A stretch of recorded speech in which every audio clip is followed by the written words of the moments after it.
Hello friends, welcome to my channel. ಯಾರು ಈ ಭಾರತದ ಅತ್ಯಂತ ಅರ್ಹ ವ್ಯಕ್ತಿ?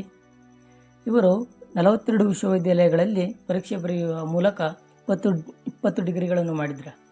ಹೌದು ಫ್ರೆಂಡ್ಸ್, ಇವರು 20 ಡಿಗ್ರಿಗಳನ್ನು ಪಡೆದಿದ್ದರು. ಅವರೇ ಶ್ರೀಕಾಂತ್ ಜಿಜ್ಕರ್. ನಿಮ್ಮಲ್ಲಿ ಹಲವರಿಗೆ ಶ್ರೀಕಾಂತ್ ಜಿಜ್ಕರ್ ಬಗ್ಗೆ ತಿಳಿದಿರುವುದಿಲ್ಲ. ಇವರು ಮೂಲತಃ ಮಹಾರಾಷ್ಟ್ರದ ಕಟೋಲ್ ಎಂಬಲ್ಲಿ ಸೆಪ್ಟೆಂಬರ್ 14, 1954ರಲ್ಲಿ ಜನಿಸ್ತಾರೆ. ಇವರು ಭಾರತದ ಅರ್ಹ ವ್ಯಕ್ತಿ ಎಂದು ಕರೆಯಲ್ಪಡುತ್ತಾರೆ. ಇವರ ಹೆಸರು ಲಿಮ್ಕಾ ಬುಕ್ ಆಫ್ ರೆಕಾರ್ಡ್ನಲ್ಲಿ ಬರೆಯಲಾಗಿದೆ.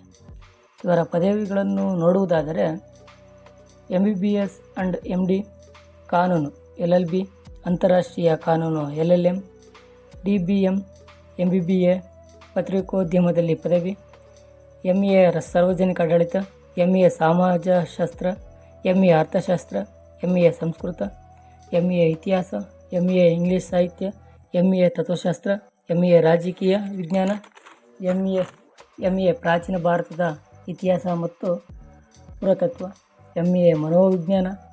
ಡಿಲಿಟ್ ಸಂಸ್ಕೃತ ವಿಶ್ವವಿದ್ಯಾಲಯದಲ್ಲಿ ಅತ್ಯುನ್ನತ ಪದವಿಯನ್ನು ಇವರು ಮಾಡಿರ್ತಾರೆ. ಜಿಜ್ಕರ್ ಹೆಚ್ಚಿನ ಪರೀಕ್ಷೆಯಲ್ಲಿ ಪ್ರಥಮ ದರ್ಜೆಯಲ್ಲೇ ಇವರು ಉತ್ತೀರ್ಣರಾಗಿರುತ್ತಾರೆ. ಇವರು ಹಲವಾರು ಚಿನ್ನದ ಪದಕಗಳನ್ನು ಸಹ ಪಡೆದುಕೊಂಡಿರ್ತಾರೆ. ಇವರು IPS ಪರೀಕ್ಷೆಯಲ್ಲಿ ಉತ್ತೀರ್ಣರಾಗುತ್ತಾರೆ. ನಂತರ ಇವರು ಶೀಘ್ರದಲ್ಲೇ IPS ಹುದ್ದೆಗೆ ರಾಜೀನಾಮೆ ನೀಡುತ್ತಾರೆ. ನಂತರ IAS ಪರೀಕ್ಷೆ ಬರೆಯುವ ಮೂಲಕ IAS ಉತ್ತೀರ್ಣರಾಗ್ತಾರೆ ಮತ್ತು ಇವರು 4 ತಿಂಗಳ ಕಾಲ IAS ಅಧಿಕಾರಿಯಾಗಿ ನಂತರ ಇವರು IAS ಹುದ್ದೆಗೆ ರಾಜೀನಾಮೆ ನೀಡುತ್ತಾರೆ. ಚುನಾವಣೆಯಲ್ಲಿ ಸ್ಪರ್ಧಿಸಲು ಇವರು IAS ಹುದ್ದೆಗೆ ರಾಜೀನಾಮೆ ನೀಡುತ್ತಾರೆ. ನಂತರ 1980ರಲ್ಲಿ ಮಹಾರಾಷ್ಟ್ರದ ವಿಧಾನಸಭೆಗೆ ಆಯ್ಕೆಯಾದರು. ಇವರು ಭಾರತದ ಅತ್ಯಂತ ಕಿರಿಯ ರಾಜಕಾರಣಿಯಾಗಿ ಹೊರಹೊಮ್ಮುತ್ತಾರೆ.